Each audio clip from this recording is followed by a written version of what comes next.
이사야에서 우리 본문 말씀 가지고 하나님이 돌봐주는 사람, 이런 제목으로 은혜를 나누겠습니다.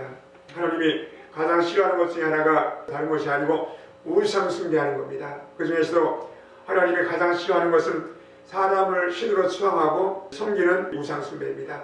그래서 그 중에서 특별히 이 죽은 사람을 신으로 떠받드는 경우는 우상 숭배지만은 현재 살아있는 사람을 신으로 떠받들고 섬기는 경우가 허다한 것입니다. 하나님은 절대 이런 것을 용납하지 않습니다. 그래서인지 모르지만 신기하게도 그런 사람일수록 갑자기 죽음을 당하는 경우가 허다합니다. 신약성경 사도행전에 보면 헤롯 왕이 하나님의 영광을 가로챕니다.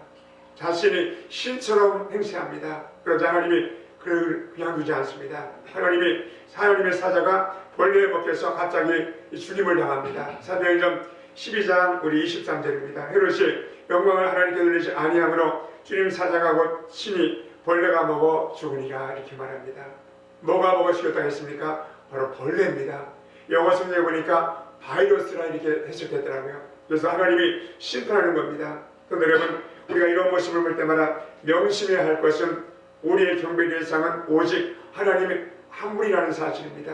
살아계신 하나님, 전능하신 하나님만이 우리 경배의 대상이고 우리 예배의 대상이 된다는 것을 아시고 늘 주님만 경배하는 여러분 되시기를 축복합니다. 우리가 영어로 예배를 워십이라고 합니다. 인간이 절대자에게 대한 경의를 피하는 최고의 행위가 바로 예배입니다. 성경은 예배를 창조주 하나님께 대한 인간의 가장 근본적인 의미와 본분이라고 설명하고 있습니다. 그렇기 때문에 하나님께서 예배를 받으시기를 원하시고 당신을 예배하는 자들에게 복을 주시겠다고 수없이 많은 곳에 약속하고 있습니다. 그렇기 때문에 저와 여러분은 예배의 소문자가 되시기를 축복하고 축원합니다. 그러나 많은 사람들이 예배를 드림에도 불구하고 복을 받지는 못합니다. 무엇 때문일까요? 하나님이 약속한 복을 받지 못하는 것은 온전한 예배를 드리지 못하기 때문입니다. 하나님 앞에 살아있는 예배가 아니고 죽은 예배를 드리기 때문에 그런 것입니다. 이 하나님이 주신 약속은 인간이 참된 예배를 드릴 경우에는 실현될 수가 있는 것입니다. 반대로 믿음과 이 신실성이 결여된 예배는 하나님을 기쁘시게 하는 견형 도리어 그분의 맹렬한 진노를 촉발시키는 도구가 된다는 사실입니다. 오늘 봉독한 이 본문을 보면 이사야 선지자가 하나님의 말씀을 전하고 있는데 이스라엘 백성의 죄악을 강력히 경고합니다. 왜냐하면 이스라엘 백성들이 예배의 본질을 망각하고 눈에 보이는 형식적인 것에만 치우쳐 예배를 드림으로 하나님을 망령되이 여겼다, 이렇게 말합니다.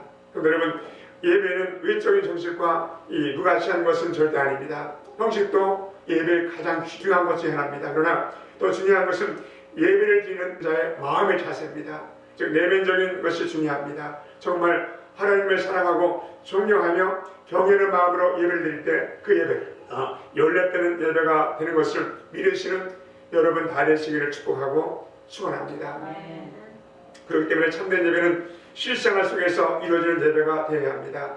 교회 나가서 드리는 예배만 예배가 아니고 우리의 삶 속에서 드리는 모든 삶이 다 예배가 되어야 한다는 사실입니다. 그렇기 때문에 우리 인생의 언제 어디서나 하나님 앞에 바로 코람되어 바로 이 믿음 신전을 가지고 사는 우리가 되어야 합니다. 그래서 이 가정에서의 삶, 직장에서의 삶, 또 우리의 생활 전체가 하나님 앞에서 이루어진다는 의식과 믿음이 있어야 한다는 겁니다. 그렇지 못하면 교회에 와서 형식적인 예배를 드리게 되고 그것이 하나님이 받지 않는 예배가 된다는 겁니다. 예배를 드릴 때도 아무리 값진 것을 드린다 할지라도 그것이 부정한 방법을 통해서 얻은 것이라면 하나님이 받지를 않습니다. 또 아름다운 찬송을 드릴지라도 평상시 이웃에게 참수하는 혀로서 남은 찬송이라면 결코 하나님을 기쁘시게 하는 찬송이 될 수가 없다는 겁니다. 그러나 제물과 찬양이라면 하나님이 억지없고하는 제물이 될 수가 있다는 겁니다. 그래서 오늘 본문의 말씀에는 그런 것은 오히려 심판의 도구가 된다, 이렇게 우리 경고하고 있습니다. 우리는 명심하는 우리가 되어야 합니다. 성도 여러분, 오늘 우리가 하나님 앞에 섰습니다. 그렇기 때문에 예배의 선구자가 되시기를 축원합니다. 그렇다면 하나님이 돌보시는 사람은 어떤 사람일까요? 오늘 이사야 66장 우리 2절이 이렇게 말합니다. 나 예배가 말하노라 내 손이 모든 것을 지었으므로 그들이 생겨느리라 하면서 2절 중간에 이렇게 말합니다. 무는 마음이 반하고 심령에 통해하며 내 말을 읽고 떠는 그 자잘함을 내가 돌보리라. 저기 보니까 마음이 가난한 사람, 이 마음이 가난한 사람이 누굴까요?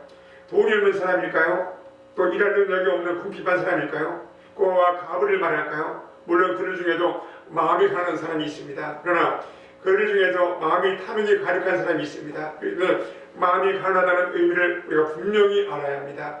여기 마음이 가난하다는 것은 오직 하나님만을 의지하는 사람을 말합니다.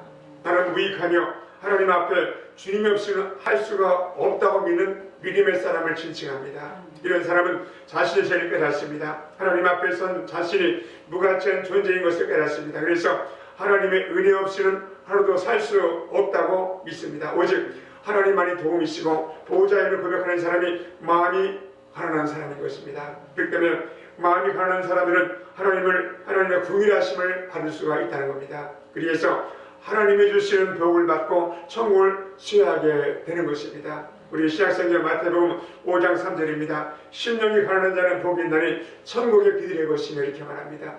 우리 마음이 하나님 것으로 꽉 채워졌을 때 우리 마음 가운데 천국이 임한다는 겁니다. 그렇습니다. 여러분들 중에서 빈부격차가 있습니다. 어떤 이는 라면으로 한 끼를 해결하는 사람도 있습니다. 또 어떤 이는 넉넉해서 한 끼에 몇십만 원씩 들여서 또 식사하는 사람도 있을 것입니다. 성도 여러분, 경제적으로 가난하다고 해서 마음이 가난한 것이 아니고 경제적으로 여유 있다고 심령의 부자가 아닌 것입니다. 심령이 가난한 사람은 자신의 한계를 알고 매사에 하나님의 은혜를 의지합니다. 심령이 가난한 사람은 자기를 드러내지 않고 겸손히 자신을 낮출 줄 아는 사람입니다. 또 나가서 천국의 상을 바라보며 소망 가운데 살아가는 사람인 것입니다. 이 벨기에 나병 환자의 아버지인 따미라는 사람이 있었습니다. 그는 진정 하나님이 기뻐하는 가난한 마음의 소유자였습니다. 왜냐하면 그의 부모님은 대단한 가부였습니다. 부모님의 재산으로 일평생 호의호식하며 살 수 있는 그런 엄청난 부자였습니다. 그러나 따미는 예수를 구주로 믿는 사람이었기 때문에 자신의 재산을 몽땅 다 팔아서 가난한 사람 위해서 모두 나눠주고 절망의 땅 몰로이카 섬으로 갔습니다. 그는 나병 환자들이 복음을 듣고 구원을 얻기 위해서 복음을 들고 그 섬에 들어갔습니다. 그래서 그들이 사는 곳에 가서 나병 환자와 똑같이 음악에 살면서 복음을 전파했습니다. 그런데 어느 날 어두운 밤길을 걸으면서 음악으로 돌아오는 도중에 나병 환자들이 나누는 대화를 엿듣게 됐습니다. 야, 땀에 걔 웃기지 않니? 자기가 몸이 성하다고 배부른 소리를 하는 소리가 아니니? 우리처럼 문둥병에 걸려서 몸이 썩어 들어가봐 어디서 소망을 가지고 하나님을 찾겠어 웃기는 소리를 하고 있어 하면서 저 따미야는 가짜 복음을 증거하는 거야. 이야기를 들은 따미야는 충격을 받았습니다. 그는 자신의 음악에 들어와서 무릎을 꿇고 하나님 앞에 기도합니다. 하나님, 저들의 말이 맞습니다. 그러니 저에게도 문둥병을 주님 허락해 주옵소서 하면서 간절히 기도합니다. 그리고 문둥병자의 상처를 어루만졌고 고름을 빨아내며 함께 그들의 피를 만졌습니다. 얼마 가지 않아서 그의 몸이 강박이 묻어졌고 눈썹마저 빠지기 시작했습니다. 손가락이 오라들면서 마리가 떨어져 나갑니다.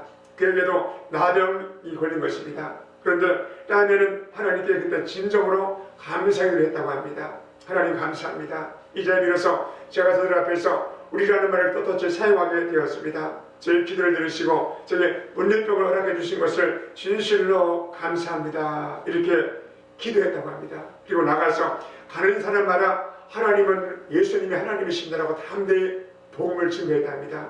하나님은 문둥병에 걸린 우리들로 지극히 사랑하신다라고 피를 토하며 복음을 증거했답니다.